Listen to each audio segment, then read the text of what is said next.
ધંધામાં હાવ ઝીરો થઈ ગયો. ખાલી ધંધાની ટોટલી ઝીરો આવી ગઈ. ધણી ભૂવો ફરી ફરીને થાકી ગયો તો અંત નહીં આવ્યો. આને જે રહેવાનું છે આ જગ્યા ઉપર દુનિયાના કોઈ ભુવાન મળ્યું નહીં, ના તો દુનિયાના કોઈ જાગરિયાન મળ્યું. દિનેશભાઈ આ જગ્યા ઉપર છેલ્લું ઘર, છેલ્લા ઘરે છે તે સમયે આ કહબાની બાજુમાં આખી દરગાહ અંદર રોપાયેલી છે. આખી જગત દુનિયાનો દોષ કાઢતો છું, હું પીરનો દોષ કાઢું છું. મામા કોઈ કોડું ઝાડ્યું ના ઝાડ્યું એ બે નંબરની વસ્તુ. કાલે સવારે આપણે લાવવાનો દાડો વબરી લેજો. આખી દુનિયા એક બાજુ, આ ભાઈ એક બાજુ, આ ભાઈ એવું કહે છે કે આખી જગતના ભુવાન બાવળીએ તાકતી. હું મોમેન્ટનો ને કનેક્શન હું. તમે રહશો એ જગ્યા કને મામા બાપો. હવે આ જગ્યાનું કોઈ પીર કે કોઈ નાપાક કે કોઈ પાક નહીં કરો, તમે શું કરશો?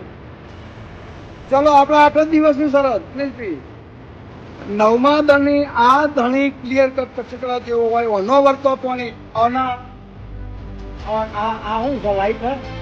તમારો ધંધો હાનો મામા ઈરામ મોણાઈ જેવી. મામા આ 8 જ દાડા નહીં ભાઈ, 9મો દાડો નહીં. હું અહીંથી જે કરાવું આવતો જ રવિવારે 50% બહાર નીકળી જશો એવું બતાવી મકવાણી માં. મામા